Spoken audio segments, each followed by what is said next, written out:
কাউকে এত দূর থেকে ডেকে এনে তারপরে তাকে গরুর মতো কাজ করিয়ে শেষে যদি তাকে একটু খেতেও না দেওয়া হয় শান্তি, এটা কিন্তু ভারী মন্দ কথা।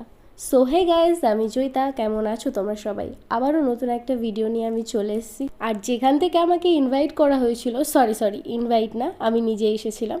তো এটা আমি মাসি বাড়িতে এসেছিলাম। তো মাসি বাড়িতে এখানে আমাদের পিকনিক করার একটা সিদ্ধান্ত নেওয়া হয়েছে যে আমরা সবাই মিলে আজকে পিকনিক করবো। আর পিকনিকটা হবে মেনলি বিরিয়ানি দিয়ে, কারণ এখানে প্রত্যেকেই বিরিয়ানি লাভার, এই জন্য বিরিয়ানি দিয়েই পিকনিকটা হচ্ছে।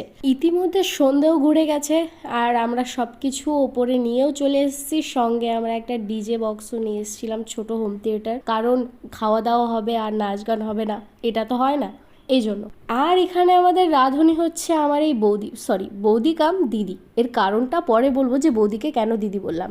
আর সবার আগে বলি যে এই দিদি অনেক ভালো বিরিয়ানি রান্না করতে পারে। আমাদের ফ্যামিলির কোনো অনুষ্ঠান অর্গানাইজ হলেই এই দিদি সব কিছু অ্যারেঞ্জমেন্ট করে রান্না। আর এখানে সব থেকে বেশি যে লাফালাফি করছে যে বাচ্চাটা, সেটা হচ্ছে আমার দাদার ছেলে। একে আমার পার্সোনালি অনেক ভালো লাগে, বাট একটু দুষ্টু, বেশি না। তো দেখো, ইতিমধ্যে আমাদের রান্না কিন্তু স্টার্ট হয়ে গেছে। এখন আমাদের আলুটা আগে রেডি করে নিতে হবে। এখানে যেমন পরিশ্রমটা অনেকটা বেশি, তেমন আনন্দটাও কিন্তু তার থেকে অধিক বেশি। কাজ তো আমরা সবাই প্রতিদিন অনেক করি, কিন্তু এরকম আনন্দের সাথে কি প্রতিদিন কাজ করতে পারি বলো? ফাইনালি আমাদের স্টিম করার জন্য টাইমটা চলেই এলো, আর এভাবে বিরিয়ানি সার্ভ করা হলো সবাইকে কলা পাতার উপরে। তো এইভাবে আমরা অনেক আনন্দের সঙ্গে কিন্তু খাওয়া দাওয়া করলাম নাচ গানের সাথে। সো আজকের মতো আমার ভিডিও এইটুকুই। সবাই ভালো থেকো।